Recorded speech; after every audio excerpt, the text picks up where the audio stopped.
Assalamualaikum warahmatullahi wabarakatuh. Waalaikumsalam warahmatullahi wabarakatuh. Alhamdulillah, alhamdulillahi rabbil alamin. Wa bihi nasta'in ala umuri dunya waddin. Wassalatu wassalamu ala asyrafil anbiya'i wal mursalin wa ala alihi wa sahbihi ajma'in, amma ba'du. Boleh dikecilin Bu atau feedback ya? Ya, ke belakang sedikitnya. Ya. Faqad qala Allah subhanahu wa ta'ala fil Qur'anil Karim, wa asdaqul qailin, a'udzu billahi minasy syaithanir rajim. Bismillahirrahmanirrahim. Wa banayna fawqakum sab'an shidada wa ja'alna sirajan wahhaja wa anzalna minal mu'sirati ma'an thajjaja linukhrija bihi habban wa nabata wa jannatin alfafa inna yawmal fasli kana miqata. Sadaqallahul azim. Surat An-Naba ayat 12 sampai ayat 17. Insyaallah hari ini kita akan membahas sedikitnya kurang lebih 5 ayat di dalam surat An-Nahl.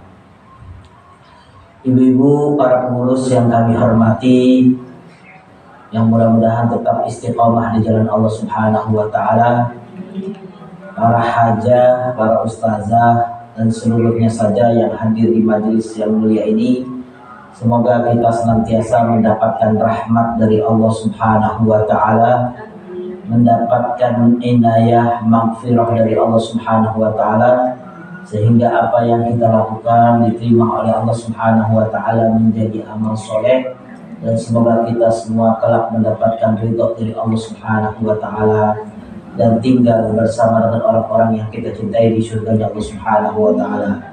Amin ya rabbal alamin. Ibu-ibu yang dirahmati oleh Allah, pada pertemuan yang lalu kita sudah membahas beberapa poin berkaitan dengan kekuasaan Allah. Kenapa Allah sampai mengeluarkan 9 sumpah atau 9 informasi tentang kekuasaan Allah dalam kehidupan kita di dunia ini? Karena banyak manusia yang dia itu sering qomah dan lalai kepada Allah. Biasanya orang itu kalau dia lalai dikasih taunya susah. Kalau dia menjadi orang yang sombong, dinasehatinya susah. Karena sombong itu kan gomtul haq, ya, gomtu anil haq, ya, dia bator anil haq, gomtul nas. Dia itu menolak kebenaran dan menyepelekan manusia. Karena Nabi Muhammad SAW ketika menyampaikan tentang Islam di kota Mekah masih dianggap sebagai orang-orang yang baru saja mengajarkan agama yang tidak dikenal, maka sikap-sikap mereka merendahkan Nabi itu terus terjadi. Menghina Nabi, menindas, menyakiti, bahkan sampai merencanakan pembunuhannya. Itu terjadi kepada Rasulullah SAW. Sedangkan Rasulullah SAW adalah utusan Allah. Maka Allah Subhanahu wa taala memberikan ayat-ayat Al-Qur'an yang itu diakui oleh orang-orang kafir musyrikin bahwa itu bukan perkataan manusia. Karena perkataannya indah, kemudian bahasanya terstruktur rapi, makna kandungannya begitu dalam, dan di samping itu bahwa ini adalah bahasa mereka, sehingga mereka yang paling tahu tentang bagaimana kedalaman bahasa Al-Quran.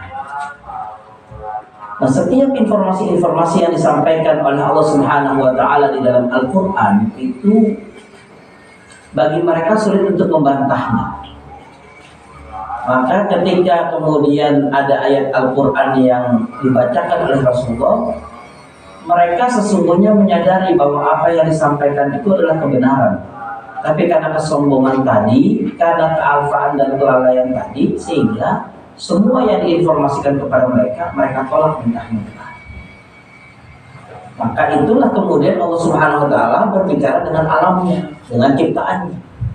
Dan Allah Subhanahu wa Ta'ala sudah menyampaikan sedikitnya, ya, ada 9 kekuasaannya yang disampaikan di dalam surat An-Naml ini.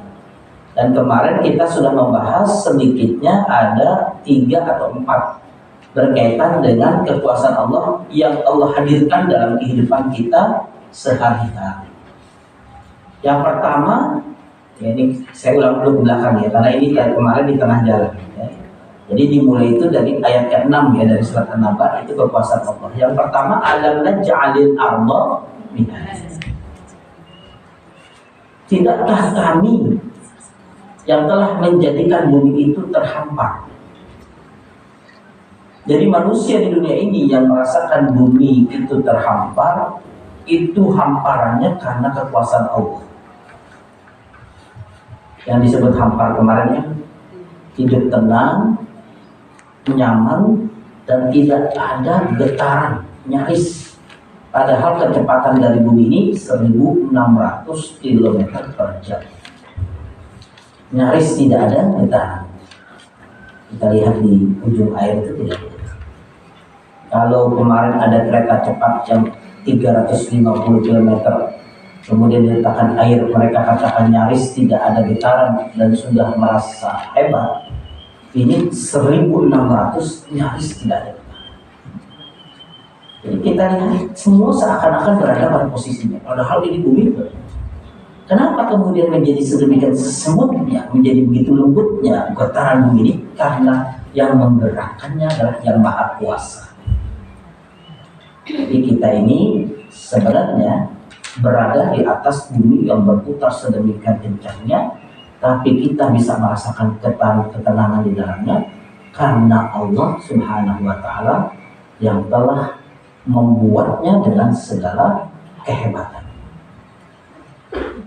Coba kalau ibu-ibu rahimahumullah dikasih getaran sedikit saja.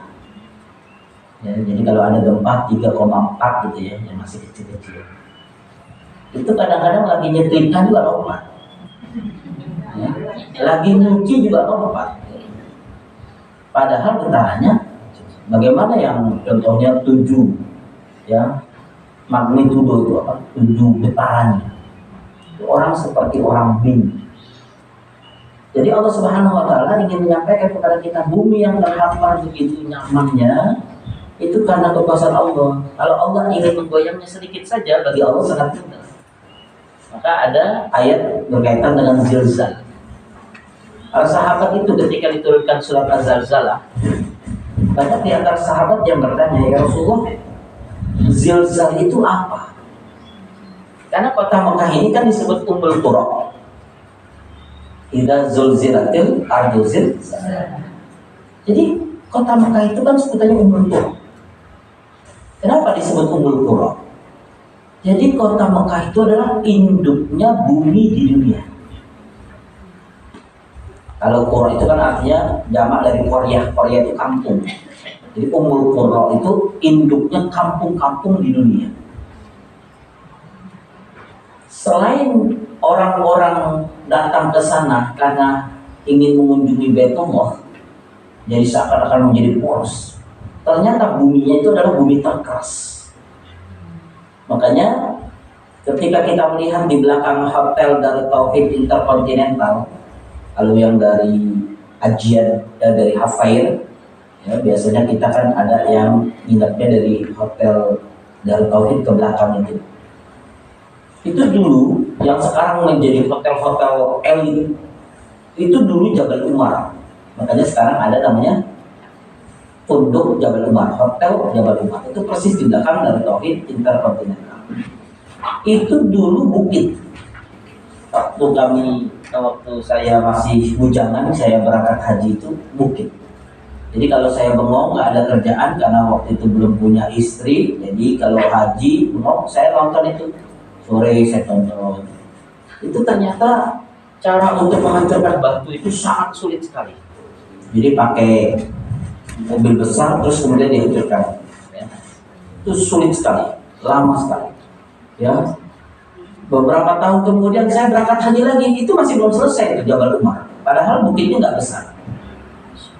Ini menggambarkan kepada kita tanahnya yang sangat keras sekali. Kenapa? Karena kalau Mekah itu sudah hancur, maka itu tandanya kiamat terjadi. Maka selama ini memang pernah ada getaran sedikit, tapi dibanding dengan tempat-tempat yang lain, Mekah paling aman. Makanya dia disebut Ummul Qura. Nah, sahabat ketika tidak mengalami zilzal, saat itu kan bertanya, ya Rasulullah, yang disebut zilzal itu seperti apa? Karena kan sebenarnya ayat ini menggambarkan tentang bumi itu digoncangkan di hari kiamat nanti. Idza zilatil ardu zilzalaha wa akhrajatil ardu athqalaha. Jadi itu sebenarnya gambaran tentang bagaimana terjadi gempa di hari kiamat ketika kemudian gaya gravitasi yang ada di dalam bumi itu semuanya hancur sehingga semuanya berantakan. Nah, para sahabat, ya zilzal, apa itu zilzal? Artinya ada yang bertanya.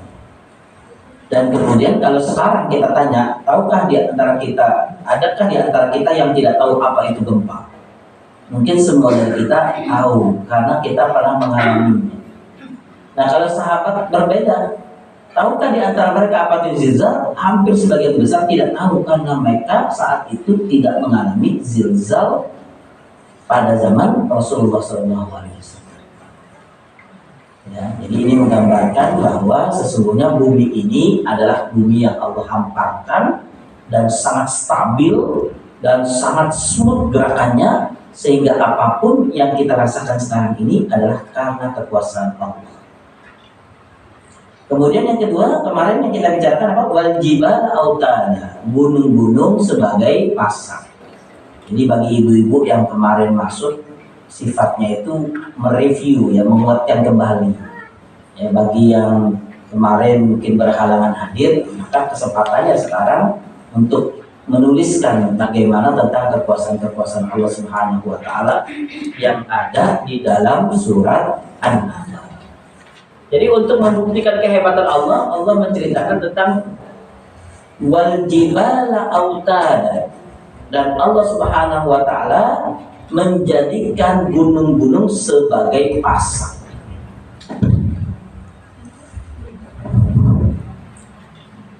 Jadi kalau kita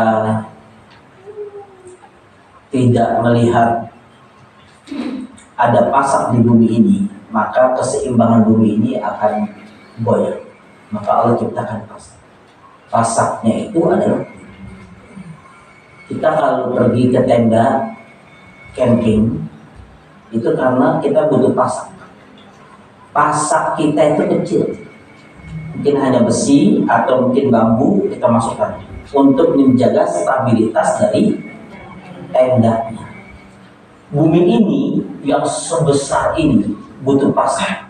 Pusat pasak itu dalam bentuk dalam bentuk gunung, dan gunung itu biasanya apa yang muncul di permukaan itu lebih kecil dibandingkan yang tertanam di dalam. Saya beberapa saat yang lalu ada kegiatan ceramah di daerah wilayah namanya di atas awan. Ya, dia bikin kayak rest area di atas awan gitu ya bahasanya.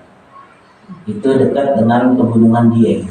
Jadi karena saya sudah saking bosannya ke Dieng karena dekat dari rumah, akhirnya hari itu saya mampir. Saya bilang ke yang bawa mobil, daripada ke Dieng lebih baik kita susuri jalan yang jarang dilewati orang. Akhirnya kemudian saya berhenti di sebuah lembah. Jadi kan Dieng itu ada Sumbing, ada Sindoro ya.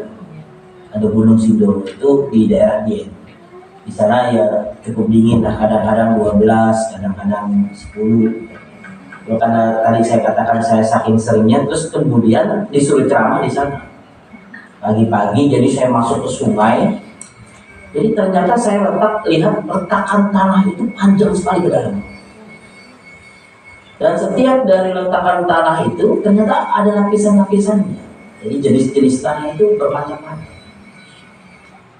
Ya, jadi ketika kita melihat, barangkali ini adalah bagian dari pecahan pasak. Artinya pecahan pasak itu kalau pasak itu kalau kita tancap gitu kan dia bentuknya lancip. Saya saat itu dia bertasbih, subhanallah, pasaknya sebesar ini. Karena ada dua lembah itu kan yang kalau mengkerucut itu tengahnya itu kadang-kadang kayak tanah retak besar. Kalau orang nyemplung itu cukup membahayakan ya, makanya saya juga hati-hati. Jadi saya lihat batunya keras, kemudian lapisannya sedemikian rupa. Makanya kita lihat gua-gua itu kan rata-rata dia safety. Artinya orang berenang di bawah gua itu safety kalau keras batu-batunya. Jadi kalau kita lihat ketika Allah mengatakan wal jibal autada, dan kami jadikan gunung-gunung itu sebagai pasak, begitu hebatnya Allah menanamkan pasak untuk diri. Ketika saya tinggal di daerah anak gunung Himalaya, jadi kalau di sini kan kita kenal anak gunung Krakatau. Kalau saya waktu tinggal di sana itu namanya anak gunung Himalaya.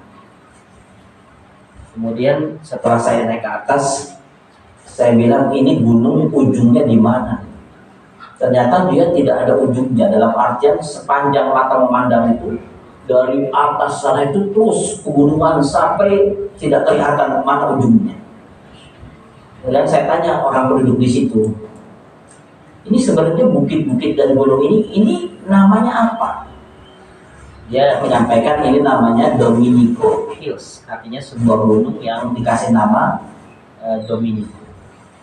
Kemudian saya sampaikan, ini gunung ini sebenarnya bentuknya itu seperti apa? Kalau di Indonesia kan ada Gunung Merapi, ada Gunung Pati, dan Pangrango dan sebagainya.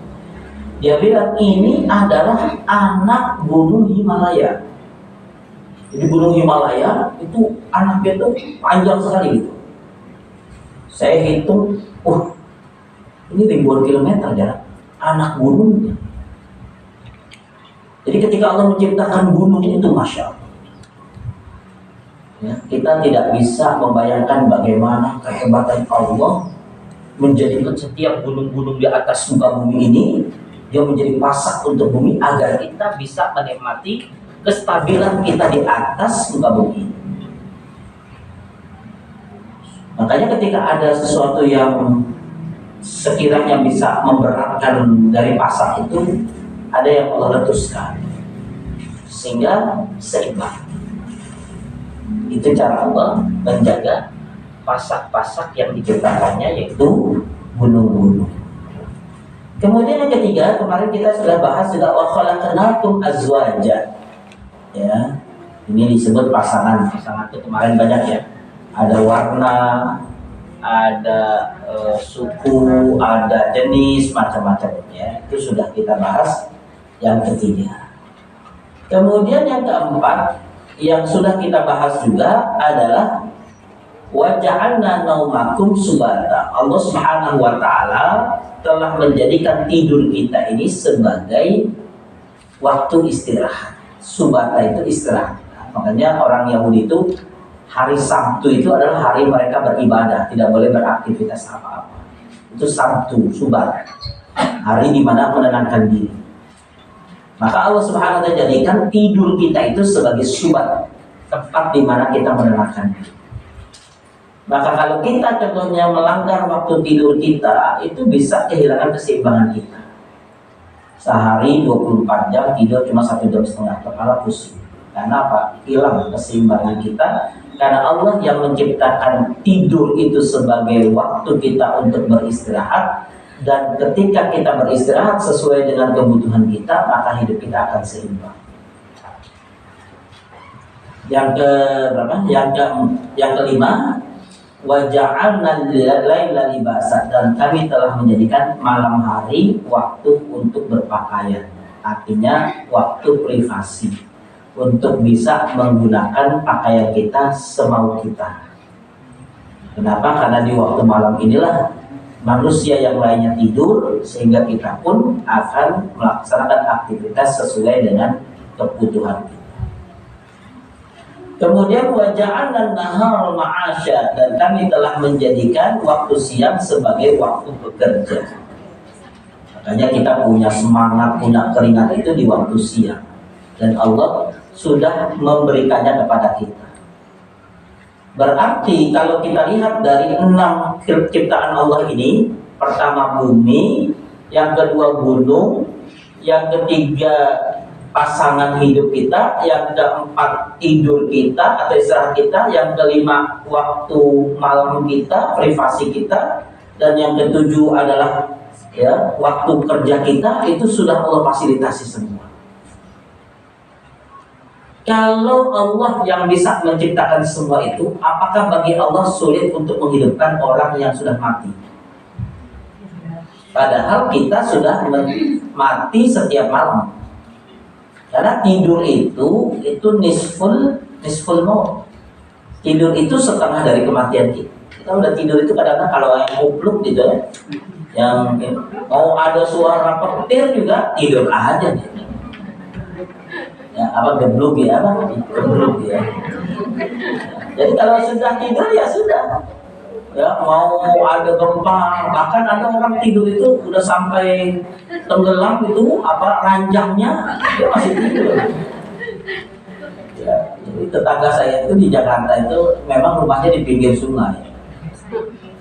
Jadi kalau sudah waktunya banjir, itu kadang-kadang kita ketok-ketok pintunya. Karena apa? Karena dia udah ngambang-ngambang di atas kasur. Dia masih tidur aja. Untung ranjangnya itu dari kayu, jadi dia agak angkat. Ya, kita bangunin dia baru kaget TV-nya udah tenggelam. Ya, jadi sesuatu yang kalau menurut dia sudah biasa. Nah, ini menggambarkan kepada kita bahwa tidur kita itu adalah ciptaan Allah yang diberikan kepada kita. Masa Allah bisa membangunkan kita setiap pagi? Ya, kita bilang alhamdulillahilladzi ahyana ba'dama amatana wa itu kan Allah bangunkan kita setiap pagi. Masa orang kafir ketika Allah katakan nanti kalian di akhirat akan dibangkitkan oleh Allah, bagaimana caranya? Buktinya dia setiap bangun tidur itu dibangkitkan kembali oleh Allah, karena Allah berikan kesadarannya ke dalam hidup. Makanya kalimatnya kan ahyana ba'dama amatana. Engkau hidupkan kami setelah engkau matikan kami. Artinya kau tidurkan kami sehingga kami tidak memiliki kesadaran. Coba ibu-ibu bayangkan kalau ibu punya telinga super sensitif. Super sensitif itu sampai ada semut lewat itu bangun dia.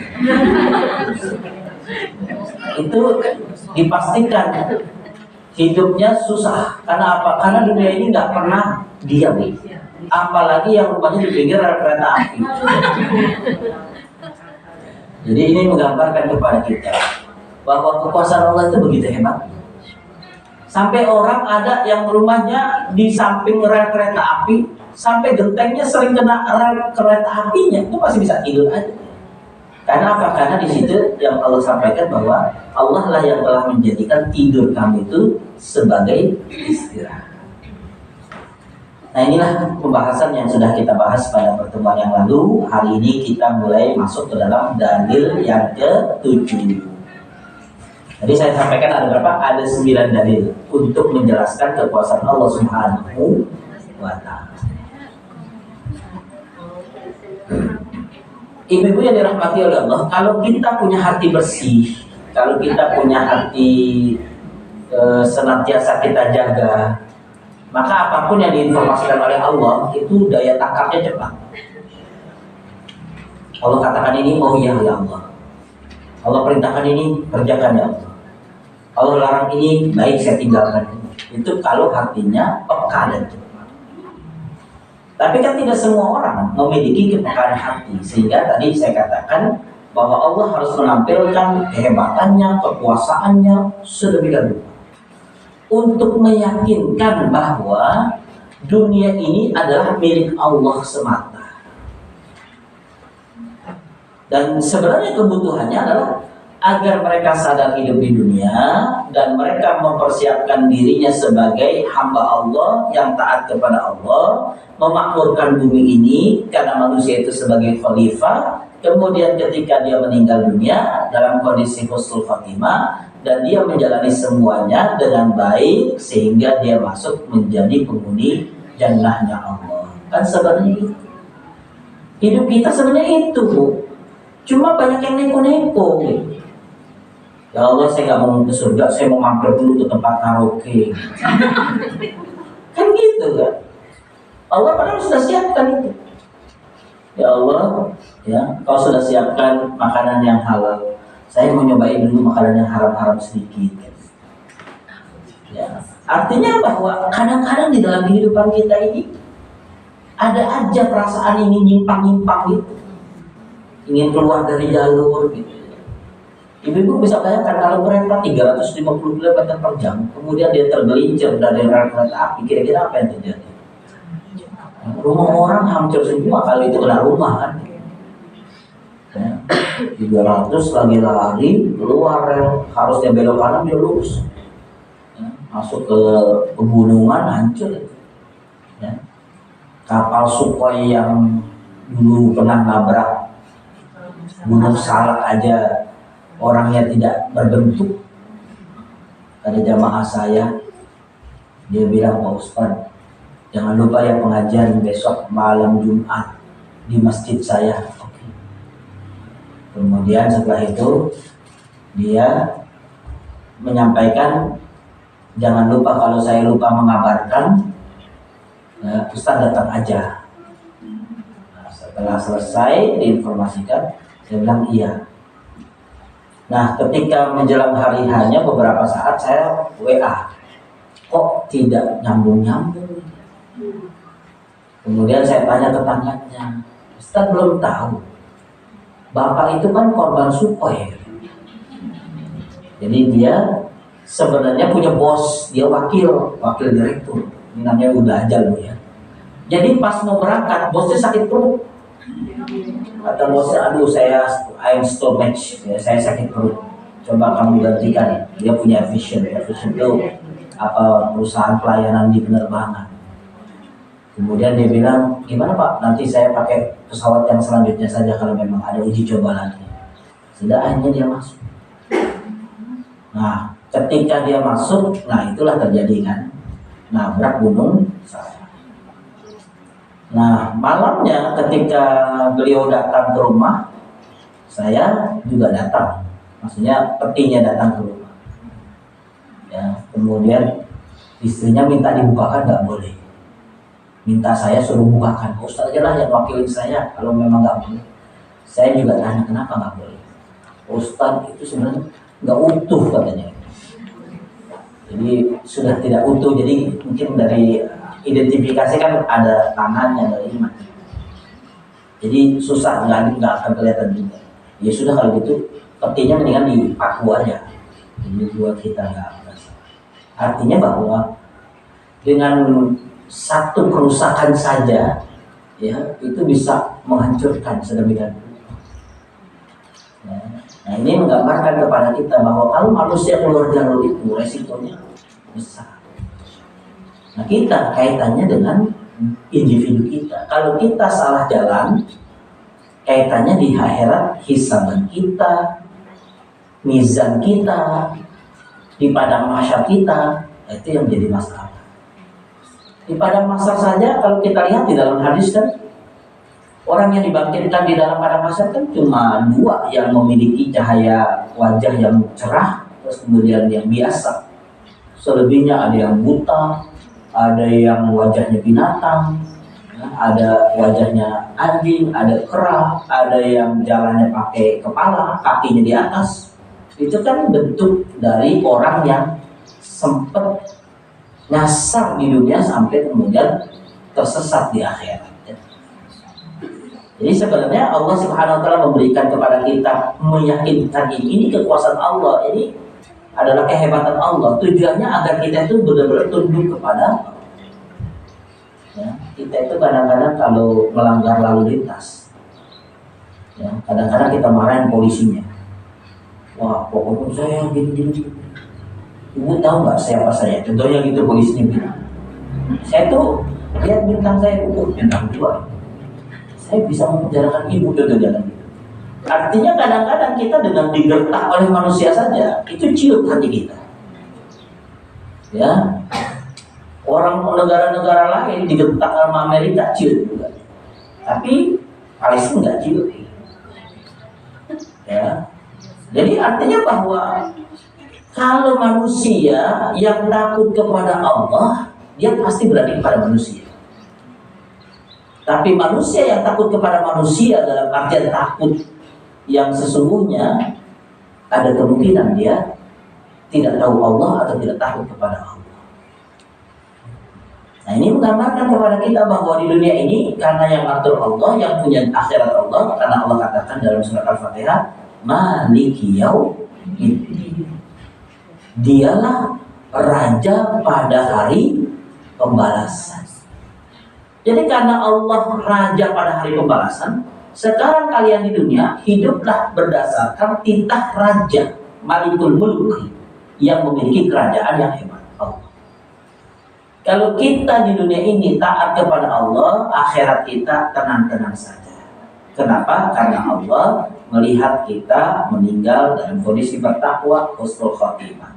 Jangankan kita di akhirat, sejak kita sakaratul maut saja, yang datang kepada kita malaikat yang wajahnya bercahaya, tersenyum, dan kemudian mengatakan, wahai orang yang berjiwa tenang, keluarlah engkau dari tubuh ini untuk mendapatkan rahmat dari Allah, rahmat dan surganya. Seorang mukmin ketika dia mau meninggal dunia kemudian disambut oleh malaikat yang wajahnya bercahaya, dia ikhlas melepaskan ruhnya. Maka ketika menyembur ruh diambil oleh malaikat, saya ambil roh kamu ya, dengan pelan-pelan walaupun sakit. Kenapa? Karena sakaratul maut memang sakit.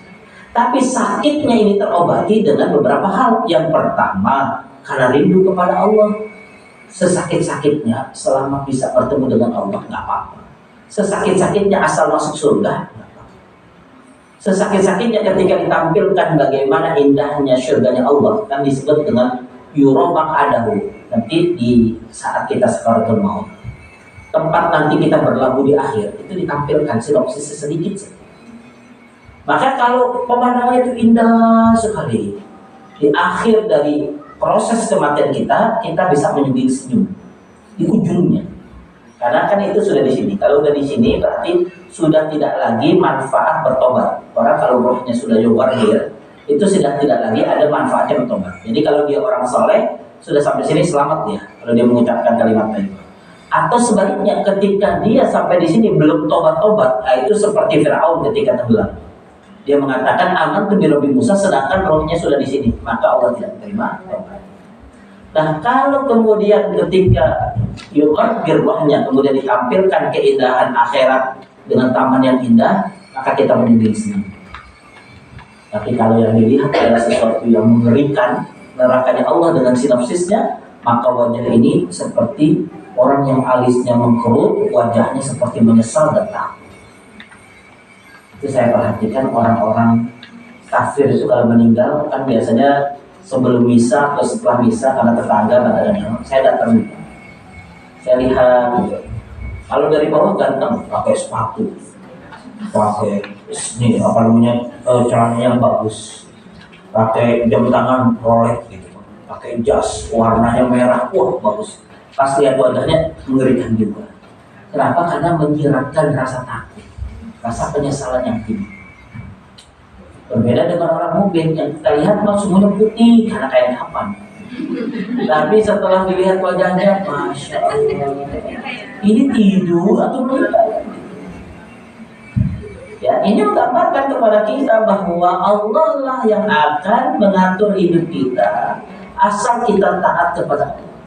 Untuk mengakui hari kiamat terjadi dan hari kebangkitan saja masih banyak orang yang nggak percaya. Buktinya apa? Buktinya maksiat masih berlangsung dan terang-terangan. Itu kan namanya nantang Allah. Padahal Allah bisa mematikan seseorang dengan cara baghtah. Baghtah itu meninggal tanpa disangka-sangka. Ya, lagi nyekel botol apa? Botol ini dulu, kan botol yang kalau yang dipegang botol minuman khamr dia meninggal seul khatimah. Ya, maka dalam hal ini kalau kita lihat untuk meyakinkan seperti ini aja orang kafir Quraisy pada zaman itu masih susah. Makanya ayat ini diturunkan oleh Allah. Alam naj'alil ardha mihada wal jibala awtada wa khalaqnakum azwaja.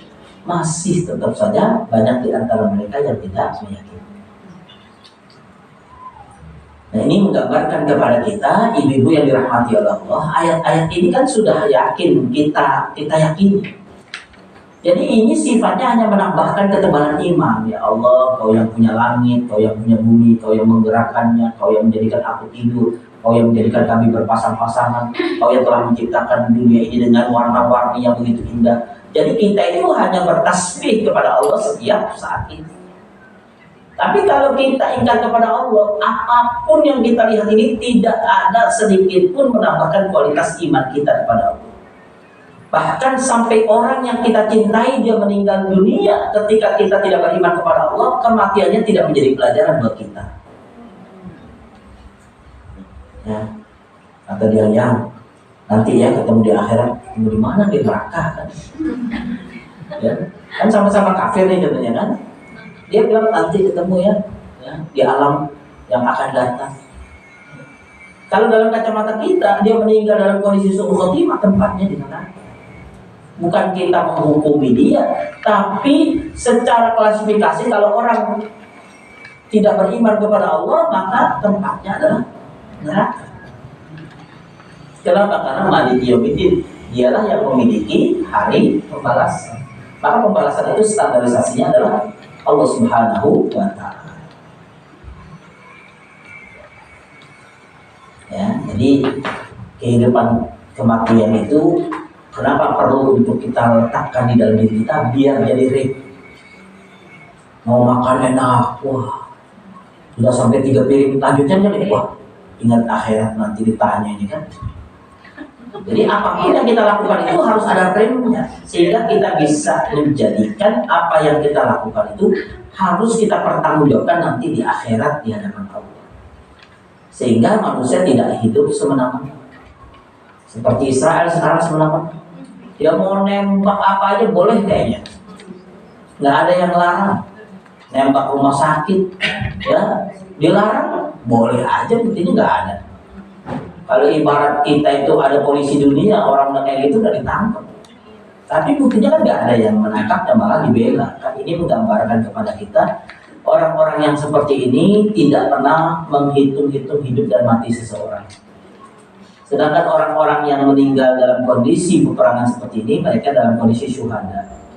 Ya, jadi sudah mereka hidupnya sengsara, negaranya bangkrut, tidak bisa tidur. Ya, jadi kalau kita lihat itu orang Israel itu matanya colong-colong karena kurang tidur.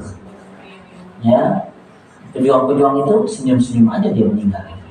Ya, jadi ini menggambarkan kepada kita bahwa kehidupan setelah kematian itu ya sangat diyakini. Maka mereka mengatakan nyawa satu orang Israel itu lebih berharga daripada sekian ribu nyawa orang Palestina. Karena dia tidak tahu harga dari sebuah kehidupan setelah kematian. Nah, sekarang kita mulai masuk ayat yang ke-7. Wa banaina fawqakum sam'an shidada. Dan kami membangun di atas kalian 7 langit yang kokoh.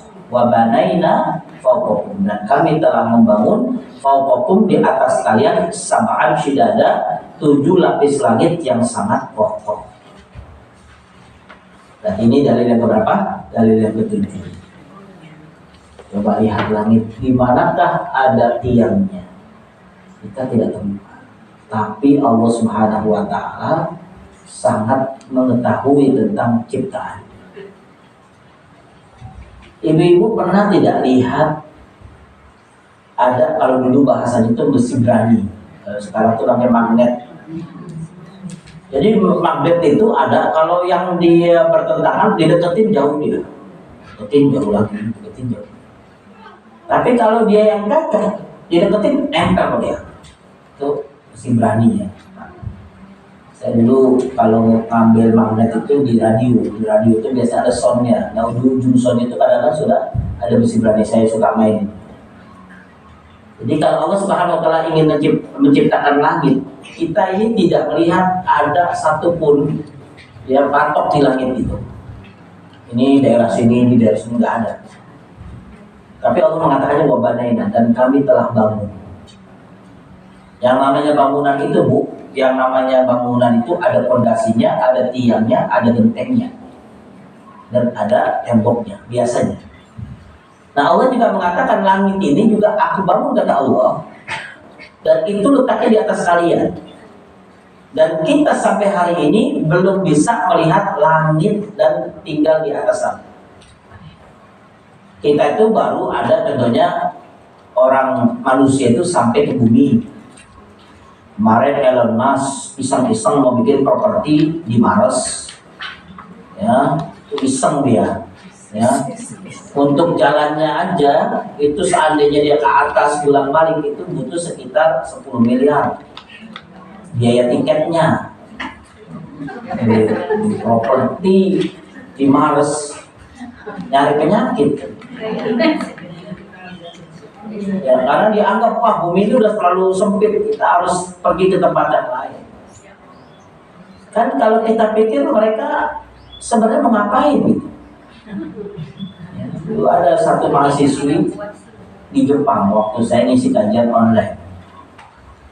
Pak Ustadz, saya mau nanya, kalau seandainya nanti kita di bulan, itu kira-kira kita sholat ngadepnya kemana? Jam berapa gitu? Saya bilang saya nggak usah jawab pertanyaan kamu. Nanti kalau kamu mau ke bulan kasih tahu saya.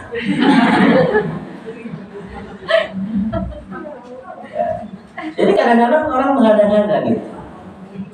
Padahal di sini kita masih butuh zikir, ibadah, harta kita pakai buat sedekah, buat macam-macam. Kenapa kemudian kita habiskan untuk hal yang sia-sia?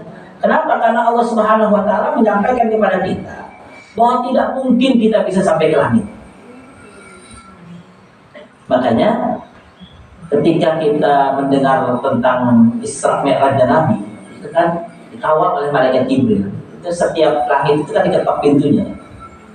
Wahai Jibril, bersama siapa engkau? Bersama Muhammad. Oh iya, boleh masuk naik ke atas. Kalau kita nggak mungkin. Kalau mau naik langit, ada satu cara, meninggal dulu. Karena dalam hadis begini, orang yang beriman kepada Allah Subhanahu wa Ta'ala itu ketika rohnya sudah ditarik tadi, itu diambilkan kapan dari surga dan dibawakan tandu dari surga. Itu yang bawa malaikat. Maka kalau orang itu beriman kepada Allah, dibawalah kemudian dia sampai ke atas. Kemudian sampai Allah katakan, letakkan kitabnya lafi aliyin, di tempat yang tinggi ini. Artinya dia punya posisi mulia, maka kitab amalan dunianya itu diletakkan di aliyin. Ada yang mengatakan itu lauhul mahfuz. Sedangkan kemudian orangnya kau letakkan lagi di alam barzah. Kitabnya yang ini, orangnya di alam barzah.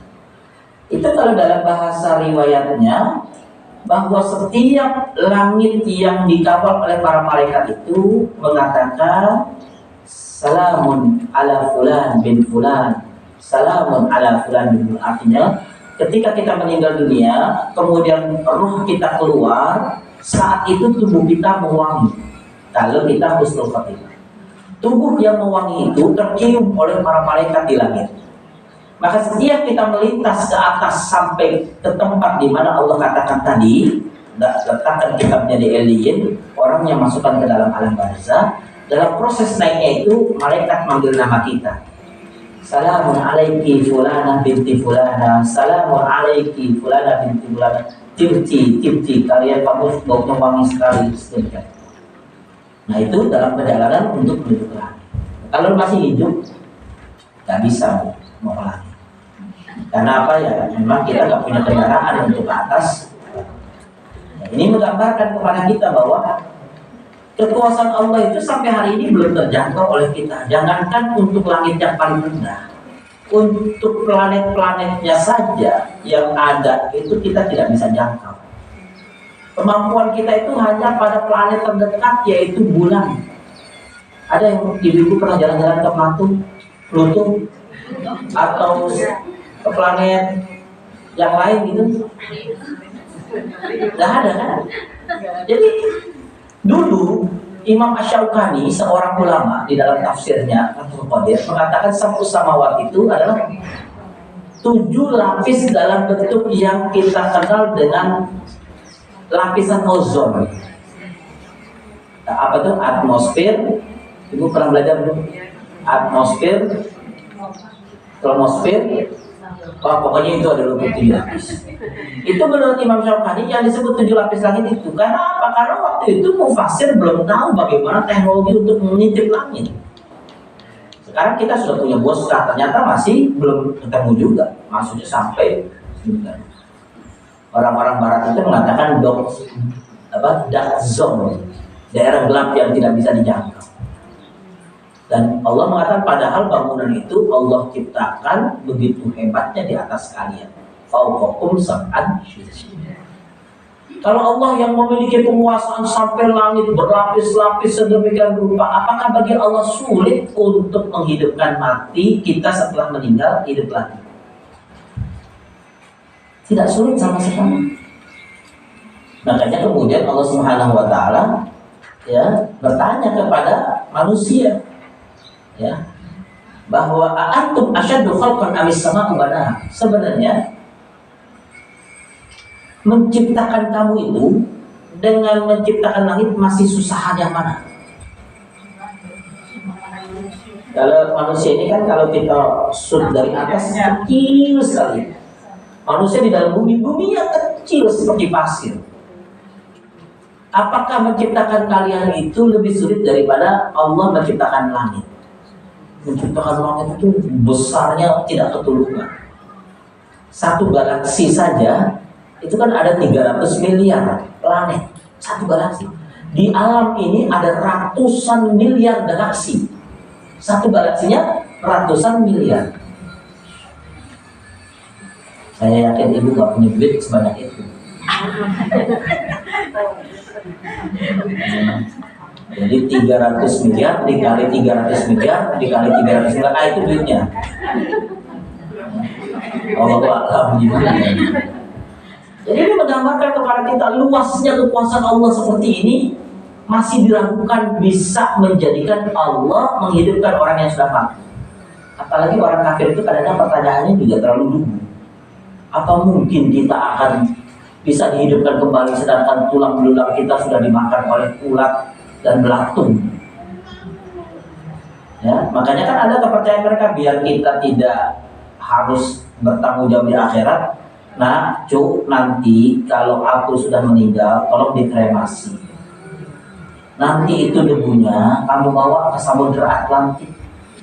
Setelah itu kamu tebar di sana debu saya sedikit-sedikit sampai satu samudra itu.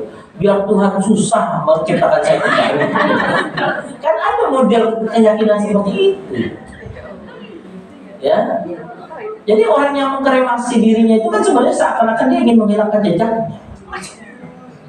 Ya, kalau di Bali itu ada ceritanya ngambil, ya, dia dibakar, bahkan nanti debunya juga dikumpulkan dengan bayangan bahwa dia tidak akan harus bertanggung jawab lagi nanti di kehidupan selanjutnya. Padahal sesungguhnya Allah Subhanahu wa taala ingin mengatakan kepada kita ciptaan Allah dalam bentuk langit yang sangat kokoh itu sangat mudah bagi Allah, apalagi menciptakan kalian wahai manusia yang jumlahnya hanya beberapa miliar saja. Itu yang bisa kita ambil pelajaran. Yang kedua, kalimatnya fauqakum. Fauq itu dengan Ala beda Bu ya. Kalau ini namanya ala. Botol di atas meja ini ala. Kalau botol yang angkat ini namanya fauq. Dia tidak nyambung, ada kosong. Ini namanya fauq. Dan Allah sudah menciptakan langit, membangun langit di atas kita. Artinya secara sederhana, bagaimana Allah Subhanahu wa taala bisa menciptakan langit? Ada ilustrasi yang sederhana disampaikan di dalam Al-Qur'an, di dalam surat Al-Mulk contohnya.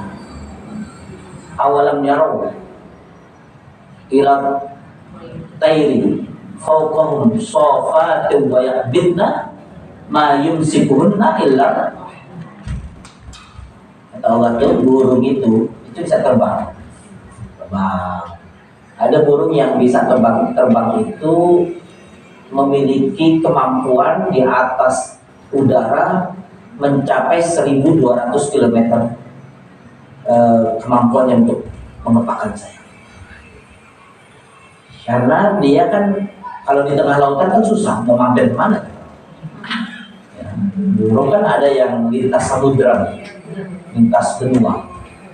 Kalau burung merpati mah terbang sedikit gini langsung balik dia. Tapi kalau burung-burung yang memiliki jangka panjang itu yang jaraknya ribuan kilometer itu dia begitu loh ya.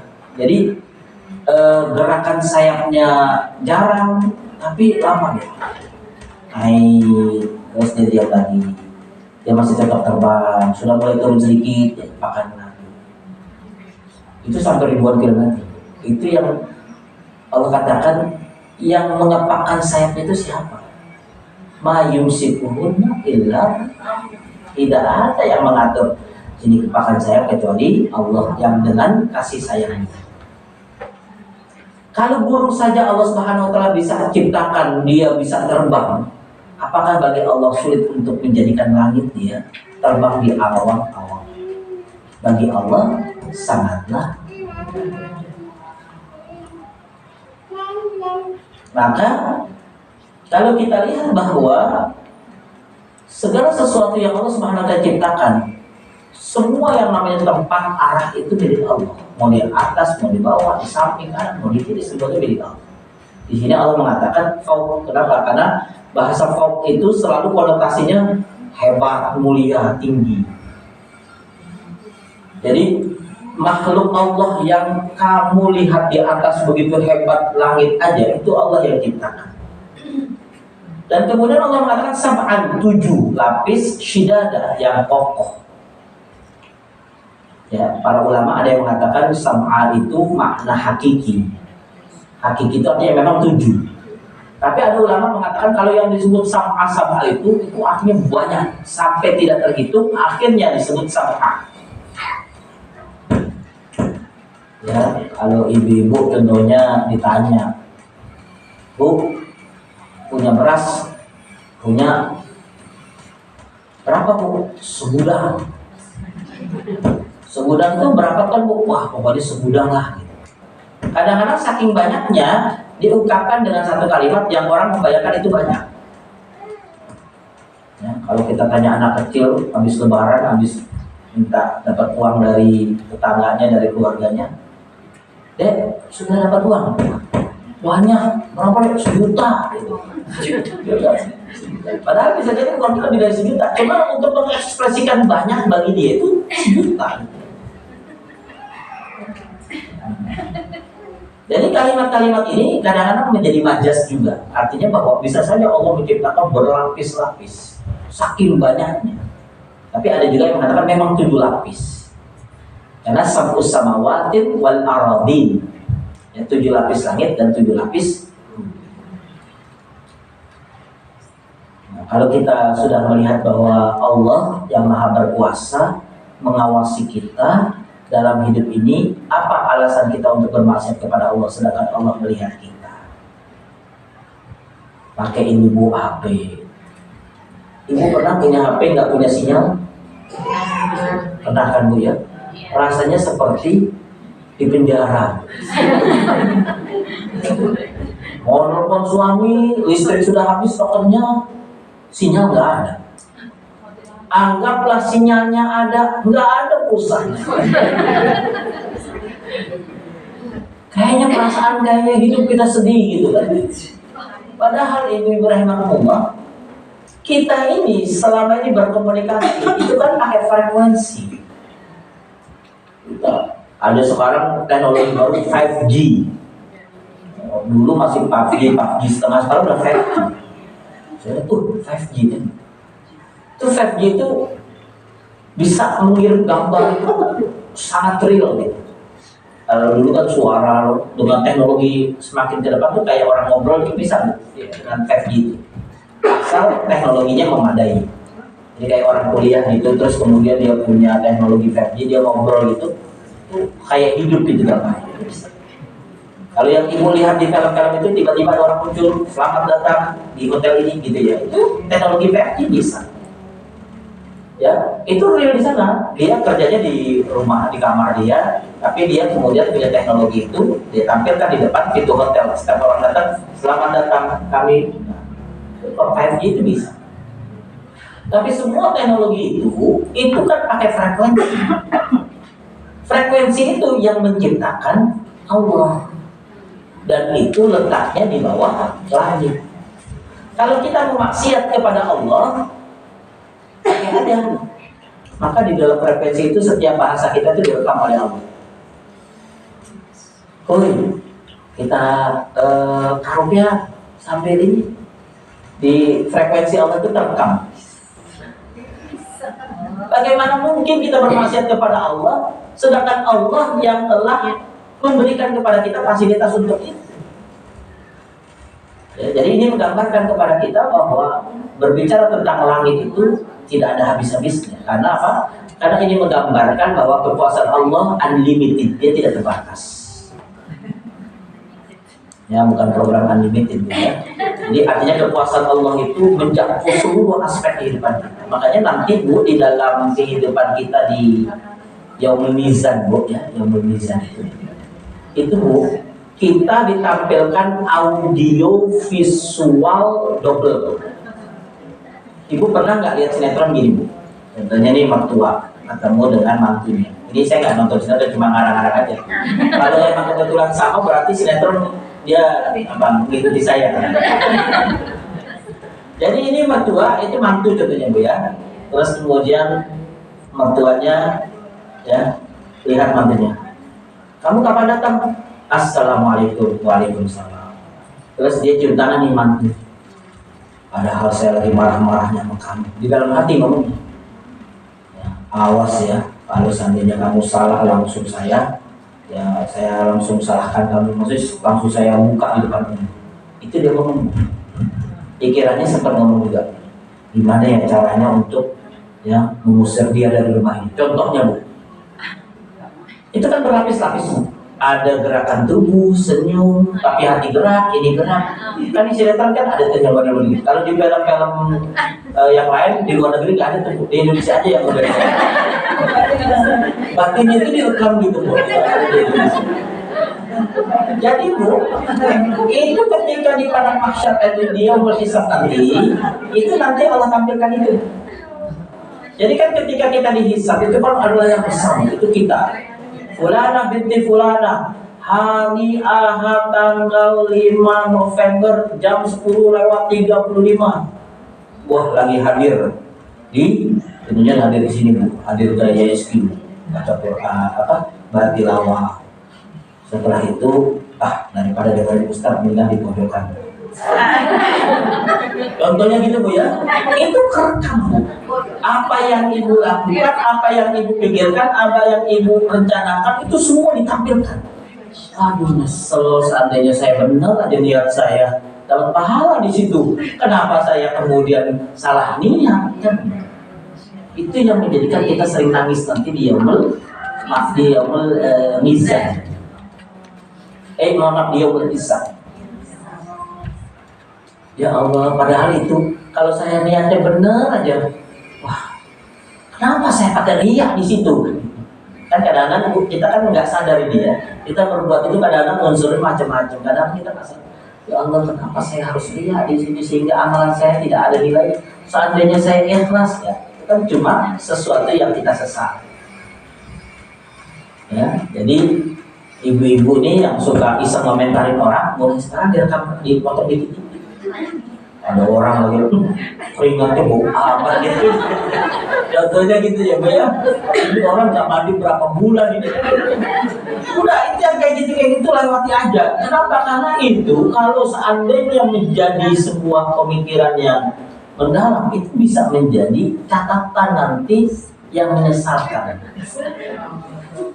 Ya, kan kita memang hobinya gitu, Bu ya.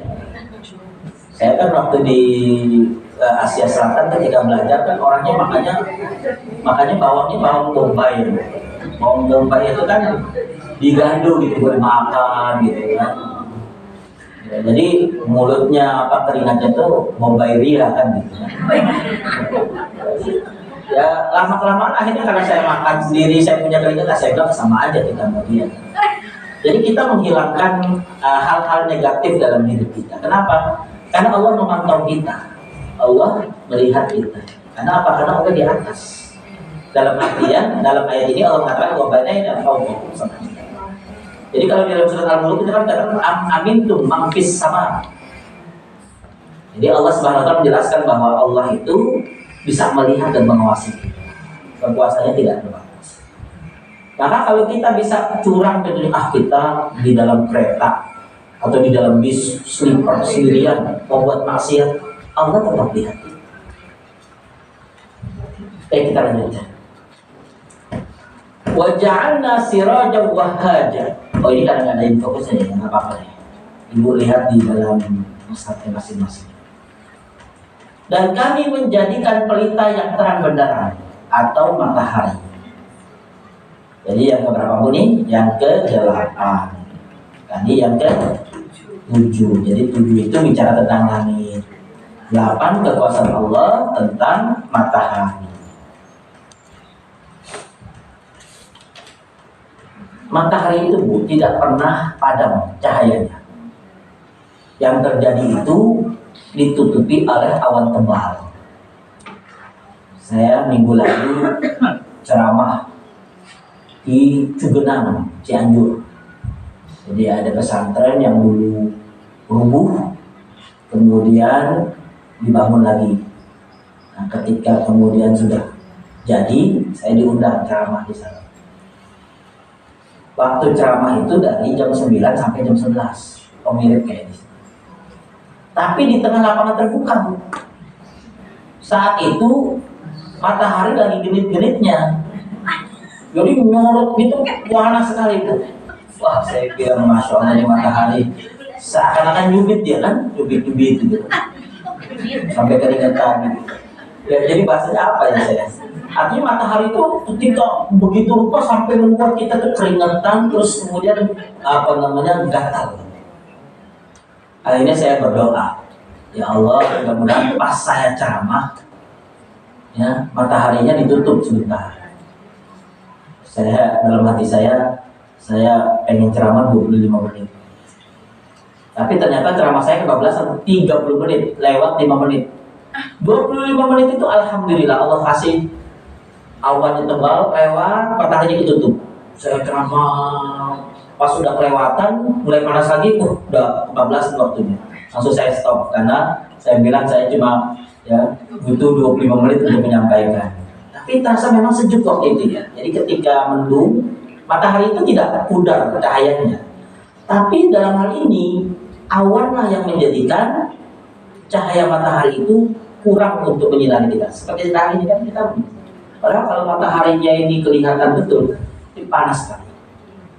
Ya, jadi ini menggambarkan kepada kita bahwa matahari itu adalah ciptaan Allah yang energinya sangat besar dan tidak pernah habis. Jadi kalau kita membayangkan di rumah ibu punya kompor gas 12 kilo. Kira-kira kalau 2 tahun habis atau nggak habis? Habis ya Bu, berapa lama habisnya? 2 bulan, 2 bulan setengah. Kalau yang tukang jualan 1 bulan kan gitu. Artinya energinya habis. Ya, matahari itu energi yang tidak pernah habis, bahkan energi yang melahirkan energi. Makanya ada tenaga matahari jadinya sekarang. Ya, saya dulu punya tempat tinggal di Cibubur. Ya, kemudian difasilitasi kamarnya dengan air panas. Kemudian waktu itu listrik mati. Saya bilang, wah nggak bisa pakai air panas ternyata.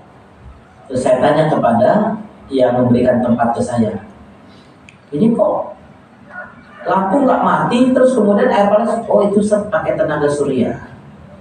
Walaupun lampu mati tetap ya dia pakai apa itu model itu kayak papan tulis di atas itu ya. Nah ini kan berarti bahwa matahari itu memiliki energi yang bisa melahirkan energi. Itulah yang disebut dengan sirajul wahhaj. Dia cahaya yang bisa memberikan energi besar. Siapa yang menciptakan matahari? Allah. Karena Allah mengatakan waja'alna, dan kami yang telah menjadikan. Kalau Allah Subhanahu wa taala memiliki kekuatan untuk membangun sumber daya abadi di dunia, apakah Allah tidak bisa membangkitkan sumber daya abadi di akhirat? Bagi Allah adalah sama. Dan kalau kita lihat matahari itu bekerja sesuai aturan Allah. Rotasinya dan beredarnya itu sesuai kehendak Allah. Tidak ada matahari itu istilahnya cuti atau libur. Tidak ada. Dia akan bekerja terus. Nah ini menggambarkan bahwa kekuasaan Allah yang sangat besar ini tidak ada satupun yang tidak tunduk dan patuh kepada Allah.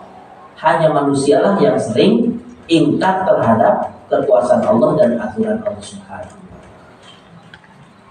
Kemudian yang selanjutnya, kalimat yang disebut dengan wahhaja itu adalah kalimat yang menggambarkan kepada kita bahwa sesungguhnya Allah Subhanahu wa taala dengan cahayanya bisa membangkitkan berbagai macam kebutuhan hidup manusia. Allah pun bisa membangkitkan hidup kita setelah kematian kita. Ya, membangkitkan energi. Ya, kita mau jemur pakaian, kadang-kadang masih pakai tenaga matahari. Yang bisnis kerupuk kadang-kadang masih butuh tenaga matahari. Yang bisnis ikan asin masih butuh matahari. Yang pengusaha garam butuh matahari. Dan kita pun sebenarnya butuh terhadap matahari. Ya, maka dalam hal ini kalau kita lihat bahwa Allah bisa membangkitkan di dunia ini energi yang bisa bermanfaat untuk orang banyak sehingga orang bisa hidup dengan nyaman. Ibu bisa bayangkan kalau saya tuh dulu ya waktu belajar, kalau musim panas, kalau musim dingin, itu kita sering minta ke profesor belajar di tengah lapangan terbuka dengan matahari yang menyorot. Tujuannya adalah agar tidak terlalu dingin. Jadi kalau kita musim dingin itu anggaplah jangan terlalu dingin lah ya, 4 derajat Celcius ya. Kalau di Dieng kan cuma 12, 14 ya. Kalau di tempat tinggal saya yang di Puncak di Sukawangi 16 derajat Celcius. Nah kalau kemudian di Madinah biasanya kita kadang-kadang umroh itu kadang-kadang lebih dingin dari di Mekah, itu di angka 6 derajat Celcius. Itu jamaah sudah banyak yang batuk-batuk. Coba bisa bayangkan kalau kondisinya dingin seperti itu, sedangkan kita tidak berusaha untuk menyorotkan tubuh kita ke matahari, kita tidak punya kehangatan untuk menjaga imunitas kita. Makanya saya kuliah itu dari jam 9 sampai jam 12 di bawah sengat matahari. Jadi kalau ibu sekarang kita pindah, kita ngajinya di depan sana, bulan tikar gitu. Baru ada matahari sedikit, Ustaz lama banget ceramahnya. Tapi kalau kita dalam kondisi dingin, kadang-kadang memang sengaja kita harus keluar untuk bagaimana menjemur tubuh kita dengan matahari.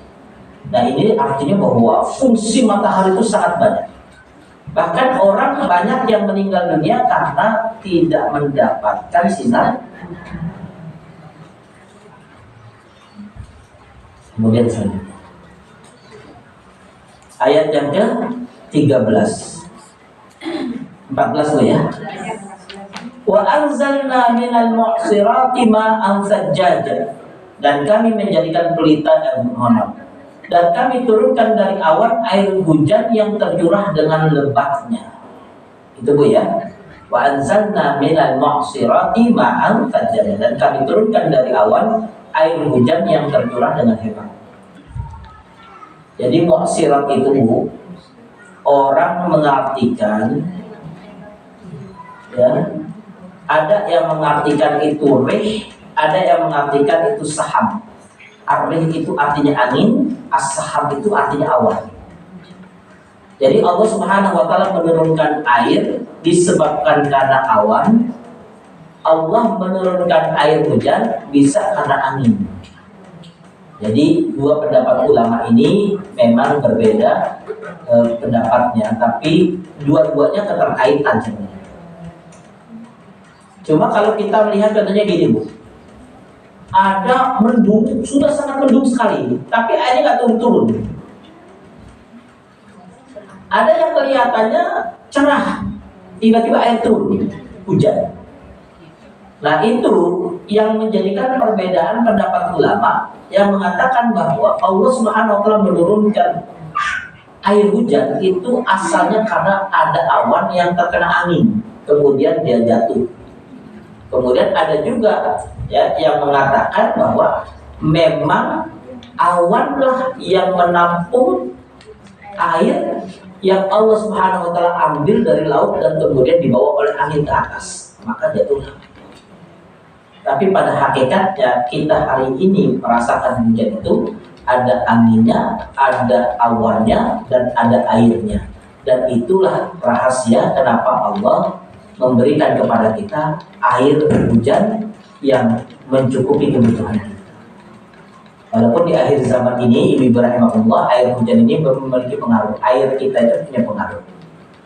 Ya, jadi kalau kita sudah menjelang akhir zaman, itu kapasitas air dikurangi 1/3, 2/3 sampai tidak turun sama sekali. Kalau sudah tidak turun berarti tandanya bahwa tanda-tanda bagaimana kiamat dengan berbagai macam kejadiannya itu akan tampak. Ya, jadi kalau saya ingat kisah Nabi Nuh, saya pernah ceritakan Bu ya, Nabi Nuh. Jadi ketika Nabi Nuh minta kepada Allah, ya Allah, berikanlah informasi kalau engkau ingin memberikan informasi tentang datangnya air dari perahu ini. Jadi kan Allah perintahkan Nabi Nuh bikin perahu di lautan. Nah kemudian Nabi Nuh ingin tahu kapan Allah akan mendatangkan air untuk membawa perahu itu. Maka kemudian Allah Subhanahu wa taala mengatakan kepada Nabi Nuh, wahai Nabi Nuh, ya lihat di mana istrimu membuat roti. Kalau dia tergenang air, maka itu tanda bahwa banjir akan datang. Jadi cuma itu aja. Maka Nabi Nuh, oh iya ya Allah. Hari-hari, bulan-bulan Nabi Nuh sudah biasa lagi. Suatu pagi istrinya datang tergopoh-gopoh menyampaikan kepada Nabi Nuh, ya ahlaka, wah bahaya nih. Kenapa? Hari ini kita nggak bisa makan. Kata Nabi Nuh, kenapa nggak bisa makan? Karena tempat pembakaran itu namanya tanur ya, namanya pembuatan panata itu ya, yang model-model kayak roti-roti Maryam, roti Nan itu kan biasanya modelnya pakai tanah dibuat itu, kemudian dibuat keras, itu biasanya tempong. Nah, kemudian dia mengembang diambil, ya, apalagi mengembang diambil. Nah ternyata tempat tungkunya itu yang tidak pernah dimasuki oleh air, hari itu dimasuki air, sehingga tidak bisa menghasilkan roti. Istrinya celaka ini. Nabi Nuh langsung teringat, kalau tungkunya masuk air berarti sebentar lagi akan ada banjir besar. Maka Nabi Nuh mulai mempersiapkan binatang-binatang, orang-orang yang mengikutinya suruh naik semua. Dilalahnya istrinya malah nggak mau ikut dengan putranya Kan'an. Ya sudah, itu kan konsekuensi. Tidak lama kemudian turunlah hujan, dari langit turun, dari bawah keluar. Maka kemudian begitu rupa sampai kemudian Nabi Nuh selamat di atas perahu. Nah kalau kita lihat di dalam ayat ini memberikan isyarat kepada kita bahwa yang mengendalikan hujan itu adalah Allah. Artinya yang mengendalikan air adalah Allah. Yang menjadikan tampungan laut itu begitu rupa Allah. Maka artinya kalau Allah bisa mengendalikan laut, apakah Allah sulit untuk menciptakan kamu kembali, menghidupkan kamu kembali setelah kematian? Tidak sulit. Walaupun sudah dengar ini, masih ngeyel juga orang kafir Quraisy. Maka ditambahkan lagi, linukhrija bihi habban wa nabata. Untuk kami tumbuhkan dengan air itu biji-bijian dan tanaman-tanaman. Ya, jadi dari air yang Allah turunkan itu, dengan sebab air itu Allah turunkan dua jenis binatang, dua jenis tumbuh-tumbuhan. Yang pertama habba, yang sifatnya itu biji-bijian. Macam apa saja itu yang biji-bijian itu namanya habba. Wan nabata, dan tanaman-tanaman yang dimakan oleh binatang-binatang yang dia bukan biji-bijian, mungkin kayak rumput apa gitu. Allah tumbuhkan. Ini menggambarkan kepada kita bahwa kekuasaan Allah itu berkesinambungan antara airnya, tanahnya sampai dengan tumbuh-tumbuhan. Nah, kalau kita lihat ini ukhrija bihi habba wa nabata, dari air saja Allah bisa menghidupkan banyak hal. Masa manusia yang meninggal Allah untuk menghidupkannya lagi tidak bisa? Ya. Ibu-ibu kalau di Indonesia ini kan Masya Allah ya, kita buang apa saja kadang-kadang numbuh. Pak, itu siapa yang nanam pohon paya di belakang? Enggak pernah. Itu paya banyak amat Bapak yang enggak pernah. Padahal ibu yang buang biji payanya juga. Itu artinya kekuasaan Allah sedemikian hebatnya. Kalau kita melihat itu, harusnya kita bertasbih kepada Allah. Artinya kita melihat Allah dengan sedemikian rupa bisa. Jangankan itu, di dalam ayat yang lain kan juga dijelaskan tentang masalah bagaimana ada buah yang ada dalam satu pohon, tapi rasanya itu beda. Satu pohon ada yang jeruknya asam, ada yang manis. Itu karena setiap tetes air itu Allah sudah atur, ini untuk jeruk yang manis, ini untuk jeruk yang asam, ini untuk ini. Itu Allah sudah mengatur. Makanya nanti ketika kita dalam padang di akhir kiamat kan kita hanya berada di sebuah tempat yang kosong. Makanya ada hadis yang mengatakan padang mahsyar itu salah satunya adalah Palestina itu. Jadi artinya bahwa manusia saat itu dikumpulkan dan Allah turunkan hujan. Saat itu tidak ada yang hidup, ya, mati semua. Allah turunkan hujan selama 40 masa. Setiap tetes itu akan mengenai ekor dari manusia, ekor kita ini. Kemudian mulai tumbuh menjadi manusia utuh tanpa nyawa. Tersisa hanya sekepala. Maka kemudian ketika nafkhur ruh, malaikat dibangkitkan dan kemudian meniupkan kembali, ada sebuah informasi. Nafkhur ruh itu seperti tiupan sangkakala lah bahasanya. Tapi yang kedua, maka keluarlah dari satu tempat itu dua bentuk besar. Ada yang berwarna putih, ada yang berwarna hitam. Itu adalah kumpulan miliaran manusia yang beriman dan tidak beriman. Kemudian dia mencari tubuh. Kemudian ketemu dengan tubuhnya ini, tubuhnya dia masuk ke dalam, kemudian dia keluar dari tanah itu dalam kondisi pembiaran, tidak terpakai. Itu yang terjadi nanti di padang mahsyar. Ya, tingginya rata-rata 28 meter. Jadi kita yang sekarang di dunia ini mau meninggikan badan nggak perlu. Nanti di akhirat itu sudah tumbuh sesuai dengan umur. Karena logikanya Nabi Adam itu kan 28 meter, Siti Hawa pun 28 meter sekitar. Ya, tidak mungkin mereka dipendekkan. Maka kita yang dipanjangkan sehingga kehidupan kita itu di alam surga atau di alam akhirat itu sudah sesuai dengan kapasitas penciptaan manusia Allah. Nah, di dalam surat At-Takwir itu disebutkan apa namanya At-Takwir ila samsu kuwirat wa ila nujumu qadarat nufusu zuwijat wa ila nufusu zuwijat, dan jikalau jiwa-jiwa itu dikembalikan kepada tubuhnya maka dia bangkit dalam kondisi tadi ada yang wajahnya bercahaya, ada yang cahayanya biasa saja, ada yang cahayanya belum, tergantung pada amal solehnya. Ada yang wajahnya hitam pekat, ada yang buta, ada yang binatang. Itu sama.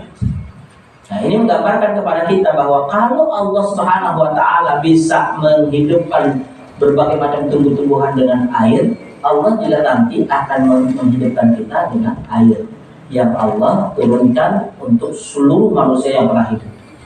Jadi air itu meresap kena ke, makanya ada yang mengatakan bahwa di alam kubur kita itu ekor itu tidak hancur karena dia sebagai, kalaupun dia seandainya hancur ya, pernah dulu kejadian di pabrik semen, ada orang meninggal dunia gara-gara mesinnya itu rusak, kemudian dia masuk ternyata kehisap dan kemudian hilang, tidak ada satu titik pun debunya. Kemudian kata istrinya, saya pengen lihat suami saya gimana caranya, tapi ini udah nggak ada saking panasnya. Semen itu ibu kan, kalau ibu lihat kan semen itu batu yang keras, tapi jadi lembut sekali. Nah kalau manusia kan hilang. Ya. Maka kata istrinya gimana? Ada satu aja titik nggak ada. Memang bersih karena memang pabriknya kan besar, dia tidak boleh dimasuki orang karena rusak, mungkin dia masuk kemudian nyala, dia kena di situ. Maka kemudian langsung tubuhnya itu kayak hilang terus kemudian meleleh sedemikian rupa. Itu sampai tidak ada, berarti termasuk bokongnya tidak ada, bajunya semua tidak ada. Satu-satu kenangannya adalah CCTV itu tiba-tiba hilang gitu karena meleleh gitu. Ini menggambarkan kepada kita kekuasaan Allah yang sedemikian hebat. Tapi tetap saja orang yang tadi sudah punya debu dilempar di samudra, tetap saja dia punya ada titik ekor itu yang kemudian nanti ketika Allah Subhanahu wa taala turunkan hujan, dia akan terkena dan dia akan dibangkitkan oleh Allah Subhanahu wa taala. Kemudian yang selanjutnya wajannatin alfafa, dan kebun-kebun yang rindang. Ya, jadi artinya kenapa disebut jannatin? Jannatin itu sesuatu yang tertutup. Kenapa tertutup? Biasanya yang namanya kebun itu saking rindangnya antara satu pohon dengan pohon yang lain saling menutup, sehingga kadang-kadang kita jalan di bawah itu tidak terlihat. Matahari tidak kelihatan. Ibu kalau pergi ke hutan itu kadang-kadang nggak kelihatan matahari karena pohonnya itu tinggi-tinggi dan kemudian menutupi. Itu namanya jannah. Makanya jin itu tidak terlihat oleh kita. Ya. Kenapa? Karena dari kalimat jannah, ya jun artinya sesuatu yang tersembunyi, sesuatu yang tidak terlihat. Kenapa kebun ini disebutkan demikian? Karena ketika Allah menumbuhkan begitu banyak tumbuh-tumbuhan, Allah bisa menjadikan tumbuh-tumbuhan itu menutupi bumi dan menjadikan bumi ini terasa begitu nyaman dengan tumbuh-tumbuhan alfafa yang rindang atau yang lebat. Nah inilah gambaran kepada kita bahwa sesungguhnya Allah Subhanahu wa taala punya 9 dalil untuk menjelaskan kehebatan dan kekuasaan Allah Subhanahu wa taala. Barangkali itu saja Bu ya yang bisa saya sampaikan. Jadi kalau kita lihat kekuasaan Allah yang sudah sedemikian hebat ini, jangan sampai kita tidak kenal, kita tidak tahu. Jadi kalau kita tadabbur alam bahwa anak-anak kita lihat sesuatu gunung, wajibal autada, lihat bagaimana tanah diangkatkan dalam kaji alil afdal minhada, lihat bagaimana air diturunkan, ya, wa anzalna minal muqsirati ma'an sajjajat. Jadi diajarkan bahwa ini semua adalah hasil karya kekuasaan Allah, sehingga kita semakin tunduk di hadapan Allah. Barangkali itu yang bisa saya sampaikan. Selanjutnya saya kembalikan kepada pembawa acara. Kalau ini ditutup juga boleh, kalau mau dibuat tanya jawab juga boleh. Ya, saya serahkan sepenuhnya. Silakan Ustaz. Baik Ustaz. Baiklah ibu-ibu, tadi sudah sama-sama kita dengarkan uraian mengenai tafsir Al-Quran ayat 12 sampai ayat 17. Ya. Sampai 11 saya potong satu ayat.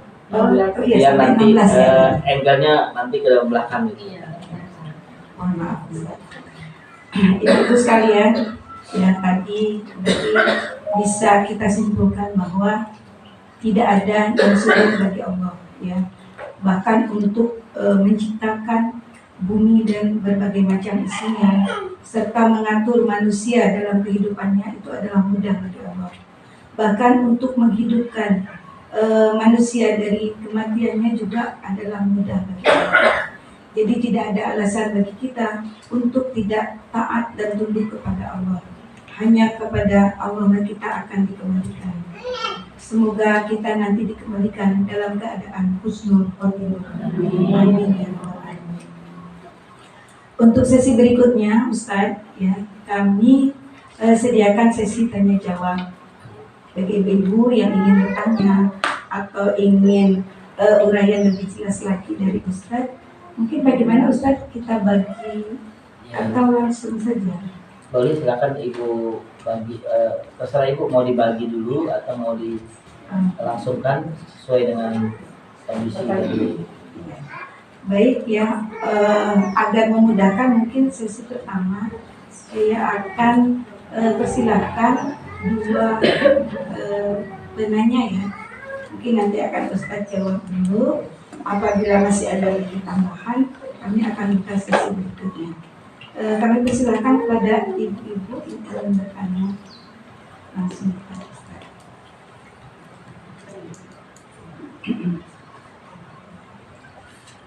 Silakan ibu-ibu.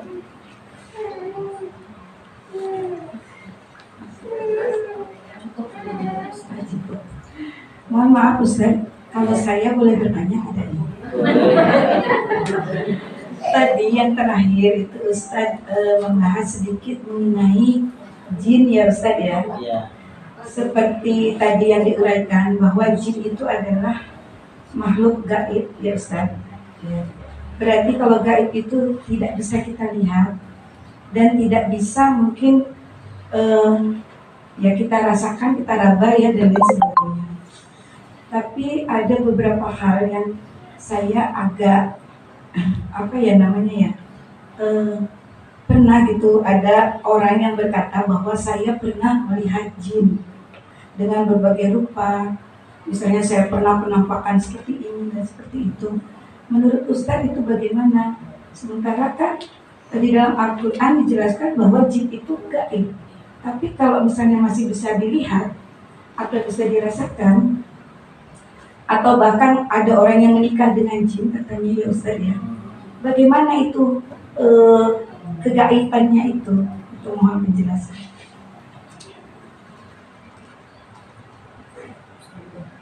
Ya. Ini kayaknya prosedurnya agak panjang nih kalau jin ini ya. Jadi kalau kita lihat jin ini termasuk sakolain, dua makhluk yang punya tanggung jawab hidup. Makanya dalam Al-Quran disebutkan wa ma khalaqtul jinna wal insa illa liya'budun. Tidak aku ciptakan jin dan manusia kecuali untuk beribadah kepada. Itu kata Allah. Jadi kalau kita lihat jin ini termasuk makhluk yang kategorinya adalah gaib. Artinya dia seyogyanya tidak ada dalam kehidupan kita untuk berinteraksi dan berbuat apa-apa. Karena dia punya alam, kita punya alam. Ya, jin itu adalah makhluk yang terbuat dari api, dari dari inti api.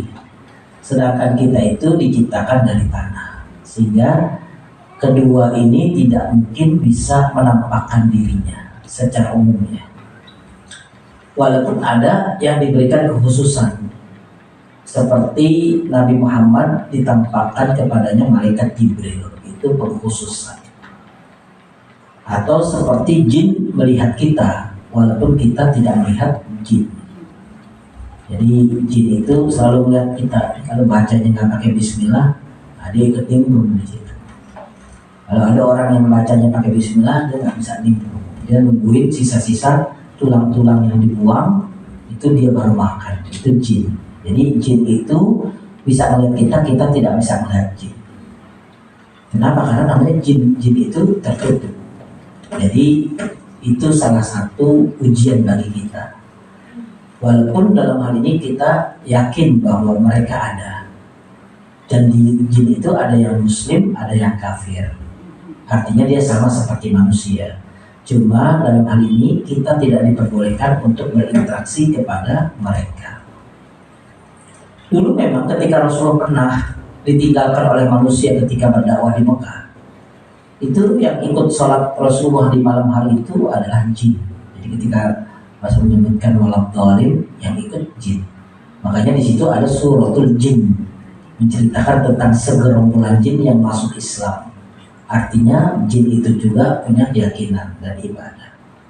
Jadi dia punya nabi, nabinya Nabi Muhammad. Cuma bedanya dia tidak tampak dan kita manusia adalah tampak. Kenapa? Karena manusia yang memiliki fungsi khalifah, sedangkan jin tidak punya itu. Inni ja'ilun fil ardi khalifah. Karena dunia ini butuh sentuhan manusia yang tampak, maka manusia itu diberikan kelebihan dan kekurangan. Kekurangannya adalah tidak bisa melihat jin. Kelebihannya adalah sebagai khalifah yang mengatur bumi. Sedangkan jin dia nggak bisa. Kita pindah kontrakan, dia nggak bisa pindah kontrakan. Maksudnya dia nggak punya tempat di mana dia itu mengaku bahwa itu rumahnya. Ya, katanya jin dia ada di pelapor gitu kan. Kalau rumahnya dirubuhin, udah dia pindah ke tempat lain. Makanya banyak jin yang marah-marah. Dia sudah lama tinggal di kebun, di pohon, pohonnya ditebang. Dia marah, ya, dikejarlah tuh yang lebangnya kadang-kadang. Meriang berapa hari kan gitu. Itu karena memang jin-jin itu termasuk makhluk yang secara cc itu lebih dikit dari kita. Jadi kalau dulu ulama pernah mengatakan kapasitas jin yang paling hebat itu seukuran anak manusia berumur 14 tahun. Ya, itu sudah profesornya jin. Tapi kenapa dia ini kan ada jin syaitan ya, syaitan dalam bentuk. Kalau jin yang disebutkan di dalam Al-Quran itu kan iblis, minal jin. Ya, fafasa dia kan tadinya iblis dari golongan jin, kemudian dia ingkar sehingga kemudian dia diusir oleh Allah. Tapi itu dari golongan jin. Nah, jin ini punya kemampuan terbatas tapi punya kegigihan yang tinggi. Jadi dia itu kalau dengar azan itu bisikin telinga kita, tidur rajin aja. Setiap pagi itu rajin. Kok saya nggak dibangunin sholat subuh? Ya, nggak dibangunin dari tadi. Azannya sudah kencang di tetangga masjid masih nggak kedengaran. Jin itu jin kerjanya. Jadi dia memang nggak ada, tapi dia bisa menjadi ujian bagi kita. Ya, jadi kalau dibilang jin itu menjingi telinga orang, ya itu kalau dia tidurnya nggak baca doa bisa saja. Artinya dalam hal ini dia tidak bisa mendengar azan atau suara-suara panggilan. Kemudian kalau dari pertanyaan ibu tadi, jin itu tadi yang pertama selain nikah itu, oh iya posisi gaibnya ya. Jadi memang dia gaib. Cuma ada jin yang nakal. Ada manusia yang nakal, ada jin yang nakal. Manusia berusaha masuk alam jin, jin berusaha masuk alam manusia. Pakai sesajen, pakai bakar-bakar biar datang kan dia. Dia juga melakukan itu. Jadi jin dia apes bu. Kalau seandainya dia bertemu dengan manusia terus kemudian terbunuh, dia mati bu. Contoh tadi, ibu lagi ngaca, ibu lihat di belakang ada orang, kemudian di kacanya ada, ibu hancurkan itu kaca. Kalau dia kena, mati dia, jinnya itu. Makanya jin itu modelnya dia hanya cuma nakutin, jendela goyang-goyang sendiri, ngangkat gitu. Nggak menampakkan diri, karena kalau dia menampakkan diri dia bisa dibunuh. Makanya sial kalau jin pas menampakkan diri dia kena, mati. Makanya ibu jangan sembarangan buang air di wastafel, terutama Indomie, buang habis masakan. Itu bu, ada anak-anak jin lagi main di situ, ibu siramin, mati dia, besoknya meriang pembantu itu. Karena dia modelnya keroyokan, balas dendam. Itu jin. Ya. Jadi ibu kan habis masak tuh apa saja, buang aja tuh panas-panas ke wastafel. Kalau kebetulan lagi ada anak jin lagi main di situ, kena dia mati dia. Ya. Cara musimnya kita tunggu dulu yang adem atau baca bismillah sebelumnya. Bismillahirrahmanirrahim. Jadi dia udah tahu, oh ada bismillah, dia lari karena ada yang ini. Ya. Termasuk kita masuk kamar mandi pun. Kita masuk kamar mandi, itu kan kita baca doa. Itu mata jin yang ada di situ langsung ketutup rapat, nggak bisa lagi melihat. Ibu pernah nggak dengar ada kisah gini? Ada seseorang yang mau nikah gagal gara-gara laki-lakinya itu mimpi melihat bahwa perempuan itu contohnya mohon maaf, calon istrinya itu nggak punya kuping, terus ini gitu contohnya gitu ya. Kemudian setelah itu ditanya, mohon maaf saya mau nanya ke kamu, benar nggak kamu itu contohnya punya trompet terus ini? Itu kamu dapat dari mana? Dari mimpi. Kenapa dia bisa dapat informasi itu? Karena jin yang lihat itu diinformasikan dalam mimpinya. Itu salah satu pentingnya kita memasuki kamar mandi karena dia hobinya di situ, makanya baca doa. Itu gaibnya pun di situ ada unsur-unsur artinya gaib. Nah, kalau ada manusia mengaku dia bisa melihat, ada kemungkinan manusia itu sudah dirasuki jin. Karena dia tubuhnya sudah dirasuki jin, maka jin bisa melihat sesama jin. Gitu ya. Itu di belakang jejak rambutnya gondrong, dia bisa lihat contohnya gitu Bu. Itu kemungkinan di dalam tubuhnya ada karena dia bisa melihat. Nah ini pentingnya kita meruqyah secara mandiri ya. Jadi kalau ibu-ibu sudah mulai banyak diganggu ya. Kan ada Bu contohnya kalau orang dulu itu ngomong kalau lagi sendiri ada yang manggil jangan bilang iya. Nanti ngomong ini nama kita Neneng gitu. Neng, kok kayak abang? Iya bang. Itu langsung kita berarti ada password bahwa jin itu mau masuk ke tubuh kita dan itu sudah diizinkan. Ya, jadi kan kadang-kadang ibu nanya, Pak tadi manggil ya? Enggak. Tadi perasaan saya lagi ini manggil? Enggak. Kita kan kadang-kadang jawabnya iya gitu. Coba ibu cek, meriang nggak Bu kira-kira di sini? Karena itu adalah cara mereka menipu daya manusia dengan berbagai macam. Jadi kalau ada orang yang mengaku ada kemungkinan. Ya, kalau dia diberikan kelebihan oleh Allah, dia nggak ngaku.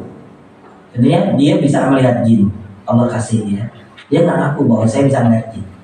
Tapi kalau ada orang bisa melihat jin, khawatirnya di dalam tubuhnya sudah ada jin, sehingga dia bisa melihat itu perantara karena ada jin yang ada di dalam tubuhnya. Barangkali seperti itu. Jadi diruqyah mandiri saja. Itu saja mungkin ya. Tadi pertanyaannya cuma itu kan dua Ibu ya. Jin itu gaib dan kalau kita ini demikian. Terima kasih. Ya, terima kasih banyak Ustaz. Demikian tadi ya penjelasan dari Ustaz mengenai jin ya, walaupun saya yang bertanya, mudah-mudahan ibu-ibu mungkin bisa mengambil ilmunya. Baiklah, runutan acara sudah kita lalui ya. Maka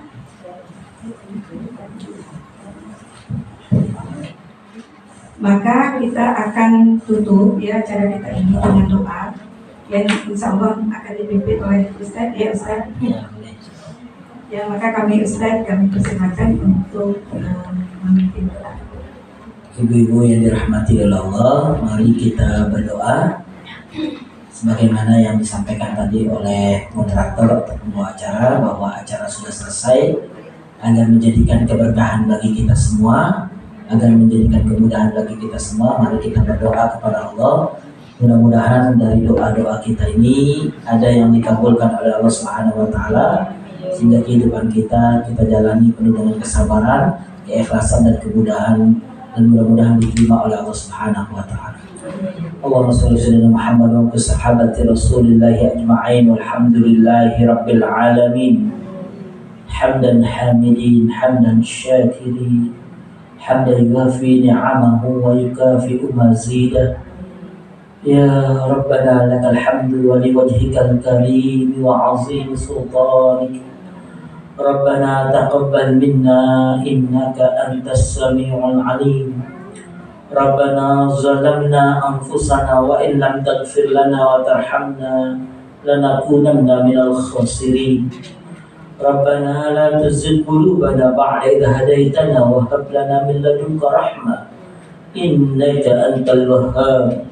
Rabbana ighfir lana wa li ikhwanina alladhina sabaquna bil iman ولا تجعل في قلوبنا غلا للذين آمنوا ربنا إنك رؤوف رحيم اللهم أعز الإسلام والمسلمين وأهلك الكفرة والمشركين ودمر أعداءك أعداء الدين اللهم انصر المجاهدين في كل مكان اللهم انصر المجاهدين في فلسطين اللهم انصر المجاهدين في الدول الإسلامية ربنا تقبل منا إنك أنت السميع العليم ربنا آتنا في الدنيا حسنة وفي الآخرة حسنة وقنا عذاب النار سبحان ربك رب العزة عما يصفون وسلام على المرسلين والحمد لله رب العالمين.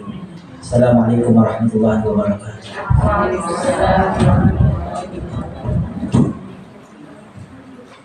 Hadirin sekalian, ya, akhir kata kami panitia dan seluruh anggota panitia memohonkan ucapan maaf ya yang seluas-luasnya atas segala kesalahan selama penyelenggaraan acara ini.